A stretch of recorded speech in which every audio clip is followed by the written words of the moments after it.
Hello everyone, my name is Zoe Smith.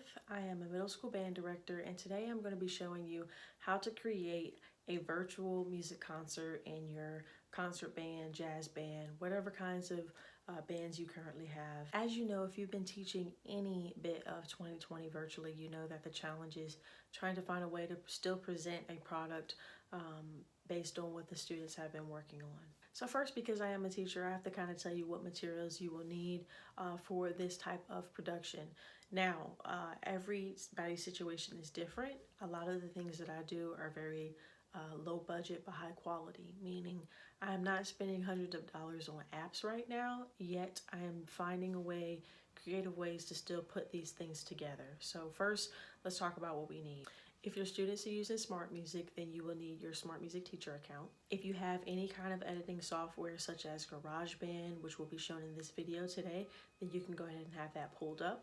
I would say definitely a pair of headphones so that as you're editing and saving sound submissions that you're easily able to hear exactly what you're editing.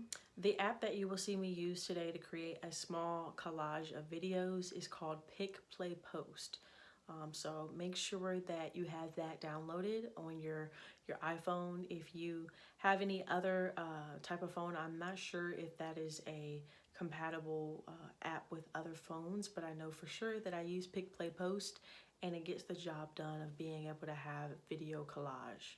And I would be completely wrong if I said that you did not need any patience for this. As I like to say ahead of time, those who try this method of putting together something virtually, multi-screen videos, audio, sound recording, all of that, you want to have patience because you are going to be doing most of the work. The students will be submitting their submissions, be it video or audio, but you as the teacher will have to do most of the editing work for this. However, if you are willing to put that time in, the reward is great. And being able to show your students something like this that they're able to put together virtually is going to encourage them and maybe even inspire them to practice more. And I decided that this was so doable that we should have one every quarter. And I know that was ambitious, but it turned out really well. And again, the biggest part was just getting the kids to submit their assignments through Smart Music. Once they've done that, the work on the teacher side is a little bit easier. So first we're going to focus on the audio, and I'm going to show you how to set up your GarageBand project in order to go ahead and drag and drop those Smart Music submissions that you are getting for whatever piece you would like to present virtually. So the first thing I'm going to do before I even think about setting up my GarageBand project is to go into Smart Music and save the recordings that the students did. So instead of, maybe naming this just recording, I'm going to put, student name and their musician. I'm going to put the student name as well as the instrument that they play and click save. And as you see, it's saving it as an MP3 file and it's downloading it right here to my computer. So now it's there and I have a folder where I'm going to put all of these MP3s. You can title it what you would like, and especially if you are doing this for a specific song, you could title it, Arleah 8th grade, and then have all the clips in one place. Once you're ready to open your project, you are going to open an empty project. And then next in GarageBand, I'm going to click recording using a microphone so that I have easy access to change the sounds and effects. In GarageBand, you have the option to change the types of effects that you want. So for my concert, I definitely wanted reverb. And so I might type in something like small room. And I know that I've used that before. And so this gave me a little bit of that sound. Now I know you can see a guitar there, but when I type in small room, it's giving me the effect of a certain room sound as opposed to that instrument. So there's various things you could type in or look up here that will give you certain sounds that you're looking for. So again, this is something you'll have to play around with. But if I type in venue, this is one that I use a lot. That gives me, again, a different sound. So we'll experiment with that.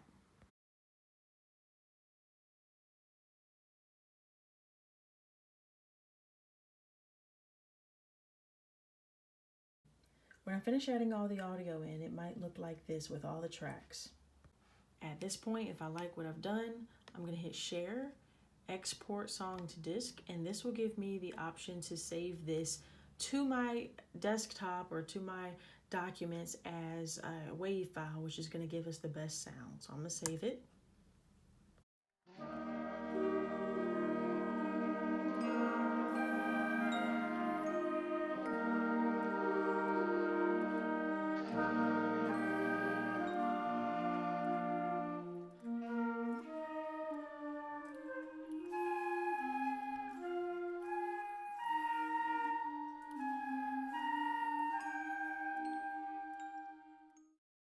You will do a process like this for each song that you're trying to put on your virtual concert.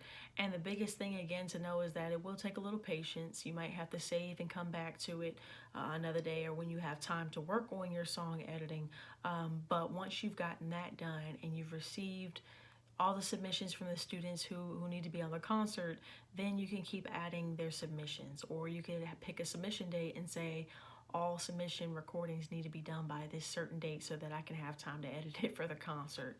So that part, again, is on you as a teacher to kind of decide the timeline.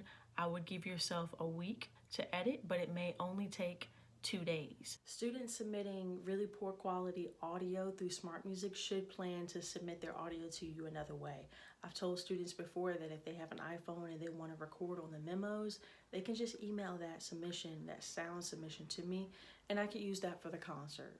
So there were a few students on my first concert that I did that for, and that was a good alternative for Smart Music audio.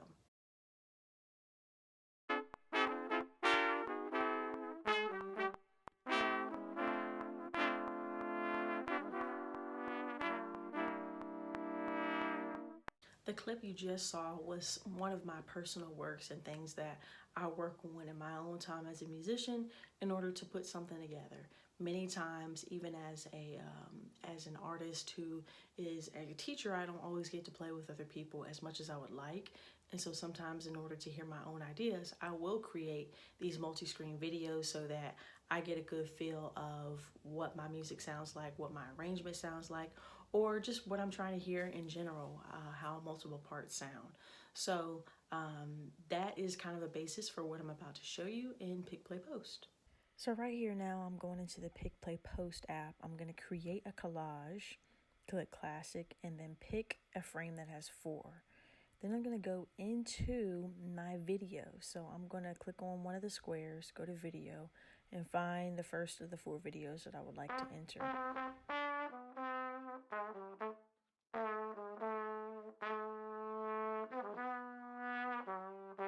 So in Pic Play Post, I decided to pick a video starting right on the downbeat. So I went ahead and pre-edited these videos so that it would start on the downbeat and I wouldn't have to worry about the clicks prior to the downbeat.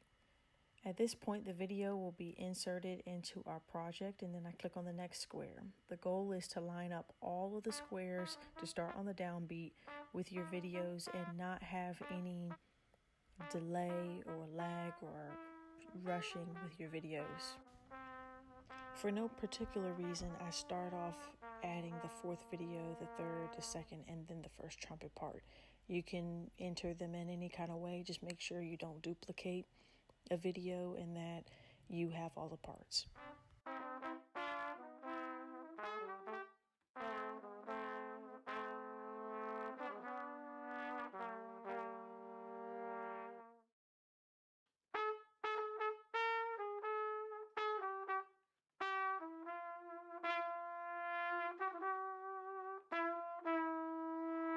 Click play and check to see if the videos line up. Using a metronome made this much easier to get done because if you do not have one, it takes a lot of time to line things up. Again, the beauty of GarageBand is that you can go in and edit parts, and if you accidentally come in too soon, you can move that part of what you are recording. So after you've gotten the videos exactly like you want it, go ahead and prepare to export. So you're going to click Save and Continue. You're going to click Continue with Watermark, and then you're going to save it to your camera roll.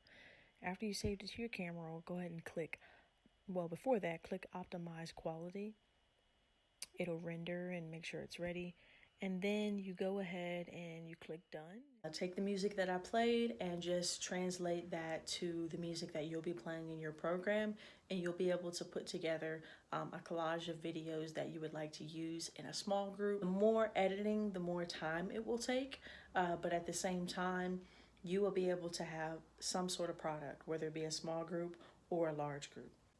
In my videos, the bridge between the audio in GarageBand and the video in Pic Play Post is iMovie, because iMovie gives me the ability to add video footage that I would like and to add my own audio, whether it be something I have saved or something that is, pre-recorded, produced, edited the way I would like it to, and just adding it to the video that I already have that exists. Any other Apple or even Windows apps that do editing, you're going to find that whatever you use is going to be helpful for actually putting all of your things together in one place. Thank you for watching this short tutorial. I hope that it was helpful. I tried to include the biggest things to look out for, as well as the biggest steps to actually setting up the assignment. So a lot of this is just kind of playing around with it.